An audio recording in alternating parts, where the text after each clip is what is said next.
है, कलवा आता है। ये क्या, इसके तो सारे दांत गिर जाते हैं। ये साला अपने बेटे के गले में सेब को फंसा देता है। ये साला अपने दोनों लौंडों को ट्रेनिंग देता है, दोनों लौंडों को ज्ञान देने लग जाता है। अपनी जर्सी निकालता है, फिर चलने के लिए बोलता है। फिर इसमें से एक डब्बा गिर जाता है। नाती का बेटा अपने शुभ हाथों से डिब्बे को खोलता है। आज तो मजा आने वाला है। एक तेरा, दो मेरा।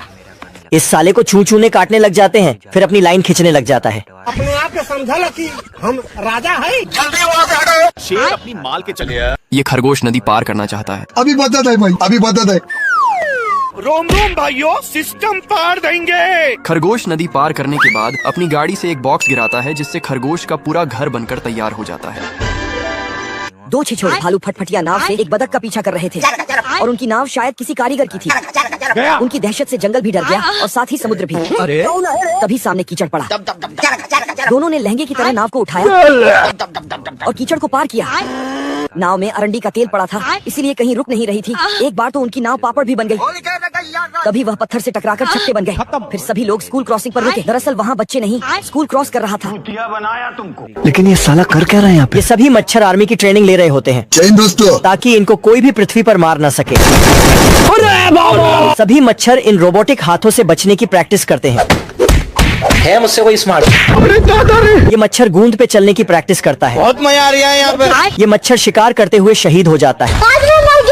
तभी एम्बुलेंस आता है और कैमरा उठाकर वहाँ से चले जाता है। ये भगवान क्या जुल्म है। इधर ये मच्छर अपनी चोंच को पहना करते हैं और अपनी चोंच में पानी भरकर हमले की तैयारी करने लगते हैं। हाँ भाई सुनना, संभाल लेके पहुँच। और मंगरू को चारों तरफ से घेर कर उस पर हमला बोल देते हैं।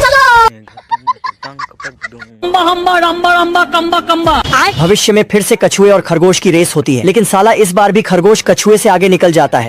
अभी बता दे भाई। लेकिन कछुआ भी अपनी पूरी प्लानिंग के साथ आता है और मिनट से पहले ही कछुआ खरगोश से आगे निकल जाता है। तभी खरगोश भी शक्तिमान की स्पीड से भागता है और खरगोश कछुए से आगे पहुंचकर उसकी टोपली पर बैठ जाता है। दोस्तों, तभी खरगोश कछुए के टोपले में पानी डालकर वहां से भागने लगता है। फिर कछुआ जल्दी से इंजन रिपेयर करके फिर भागता है और खरगोश से आगे पहुंचकर रेस जीत जाता है। चूहा पीछे से आकर करके चला जाता है। फिर पीपा चंद हलवाई बनकर पूंछ को तंदूर में डाल देता है, जिससे शेर गर्म होने लगा तो भागकर तालाब में अपनी पिचत्ती ठंडवाने लगा। 5 मिनट पर चूहे ने दिया उसे छेद। शेर दर्द से उड़कर गया। पेड़ पर बैठ चूहा पूंछ से निकलकर बोला। शेर सदमे में आ गया और भागकर अपने आप को एक पत्थर में छुपा लिया।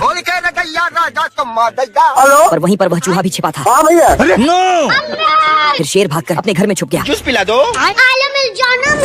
फिर शेर ने बंदूक चलाई, कुछ नहीं हुआ। गम भुलाने के लिए शराब पी, लेकिन गिलास पर चूहा निकल गया। फिर अपने बदसूरत चेहरे को देखा, उससे भी डर गया। चूहा हर जगह से निकल। ये डक देखती है कि काफी सारी चींटियां उसकी संतरे की गोली ले जा रही है। वो एक चींटी के ऊपर अपनी उंगली रखती है, लेकिन आपको तो पता ही है कि चींटियां काफी मेहनती होती हैं। जीत की हवस नहीं, किसी पे कोई वश नहीं, क्या जिंदगी है ठोकरों पे मार दो। वे उसके ऊपर काफी सारा सामान रखती है, लेकिन चींटी हार नहीं मानती।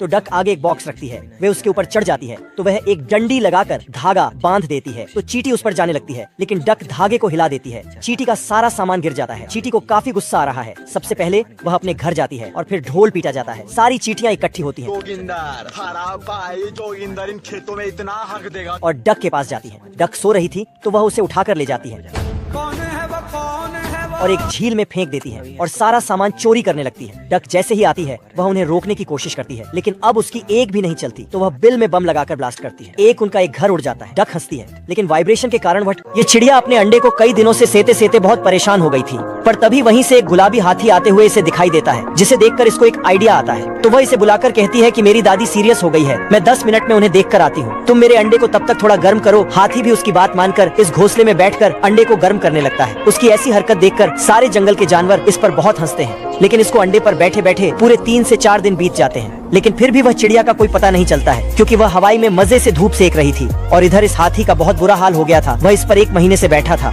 पर तभी कहीं से कुछ शिकारी हाथी का शिकार करने आते हैं, लेकिन इसको अंडे को सेता देखकर वह भी हैरान हो जाते हैं। तो वह इसको पेड़ सहित सर्कस में बेच देते हैं, जहाँ हाथी बैठकर बहुत रो रहा था। पर तभी उड़ते हुए वही चिड़िया हाथी के पास आती है, क्योंकि अंडा फूटने वाला था। और तभी अचानक से अंडा फूट जाता है और इसमें से एक उड़ने वाला हाथी का बच्चा बाहर निकलता है। जिसे देखकर चिड़िया भी हैरान हो जाती है। ऐसा कैसे हो सकता है? ये है फटला बदमाश। जो जोगिंदर कौन है वो? कौन है वो? लेकिन तभी ये तुक्ष प्राणी उसे डराने की कोशिश हवा निकल गई। फटला गाना गाते हुए जा रहा होता है, लेकिन तभी ये साला उसे उंगली कर देता है।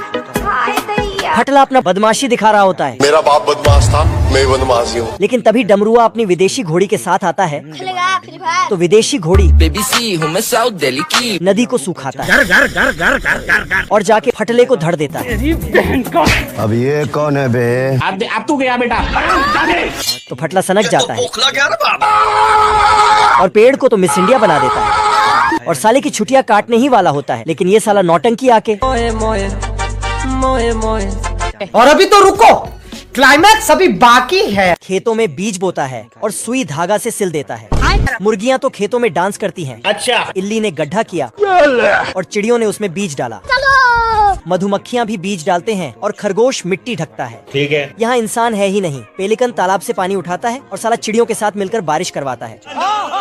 बारिश होते ही अचानक फसल बड़े बड़े हो जाते हैं और साला तुरंत उसमें मकई आ जाता है। ये टमाटर भी कुछ ही सेकंड में बड़े होके पक जाता है, बिल्कुल 5G के स्पीड जैसा। बकरी आती है और मकई तोड़ के ले जाती है। खाया क्यों नहीं? 2 कालू बतख तरबूज ले जा रहा है, लेकिन अपने पेट में भरकर। खेत का पुतला उठता है और बोलता है, सिस्टम पार देंगे। मतलब धान काटने लगता है। अच्छा। शेर को घोड़े के ऊपर बैठने का बहुत मन कर रहा था। शेर अपना जोर लगाता है। बाप रे। साले को छोड़ूंगा नहीं। शेर एक सीढ़ी लाता है। खुशी। ये क्या सुन रहा हूँ मैं?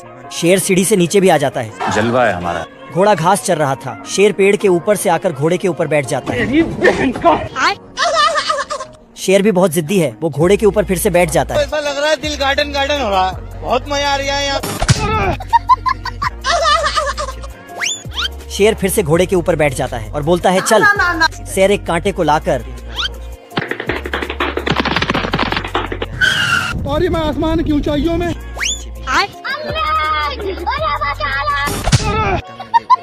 जाते हुए इस आदमी की छड़ी गिर जाती है, तो सुअर वह छड़ी उठाकर वापस कर देता है, जिससे आदमी सुअर को 5 रुपए देता है। पैसे लेकर सुअर बहुत खुश होता है और अपने पॉकेट में रख लेता है। इसी तरह सुअर एक औरत की मदद करता है, तो वह औरत भी सुअर को कुछ पैसे देती है। खुशी की वजह से सुअर ढूंढने लगता है, तभी उसे एक गाय दिखती है। फिर सुअर जाता है और गाय की पर्स उठाकर उसे दे देता है, जिससे गाय उसे पैसे देकर जाती है। फिर सुअर नाचते हुए पैसों को पॉकेट में रख लेता है और सुअर लोगों को सोडा पीते देख खुद भी सोडा पीने की सोचता है। फिर पैसे लेकर सोडा लेने जाता है, लेकिन सुअर को इतने कम पैसों में सोडा नहीं मिल सकता था, इसलिए वह वापस जाने लगता है। तभी उसके दिमाग में एक आइडिया आता है, तो सुअर जाकर आधा गिलास सोडा मांगता है, पर इतने कम पैसों में उसे कुछ नहीं मिल पाता है, तो सुअर दुखी होकर चला जाता है। जाते हुए रास्ते में सुअर को कुछ पैसे दिखते हैं, लेकिन वह पैसे सुअर के उठाने से पहले उन्हें आकर एक घोड़ा उठा लेता है और वहां से चला जाता है। वहीं पर एक डाकू टाइम बॉम्ब लगाकर रख देता है, फिर चुपके से चला जाता है। बॉम्ब से अनजान सुअर पैसे के लालच में उसको लेकर डाकू को देने जाते हैं। बॉम्ब को देखते ही डाकू डर कर वहां से भाग जाता है, लेकिन सुअर उसका पीछा करने लगता है, इसलिए डाकू छिपकर दरवाजा बंद कर लेता है और सुअर दूसरी ओर से आकर उसे बॉम्ब देने लगता है। सुअर से परेशान डाकू एक घर में घुसकर दरवाजे बंद कर लेता है। तभी वहां पर पुलिस आ जाती है और डाकू जब अपने पीछे देखता है तो सुअर बॉम्ब लिए खड़ा था। फिर डाकू जैसे ही दरवाजा खोलकर भागता है तो वह पुलिस की गाड़ी में घुस जाता है। डाकू से लोगों की जान बचाने के कारण सुअर को खूब सारे पैसे मिलते हैं और सुअर उन पैसों से खूब सारा सोडा खरीद कर पीता है।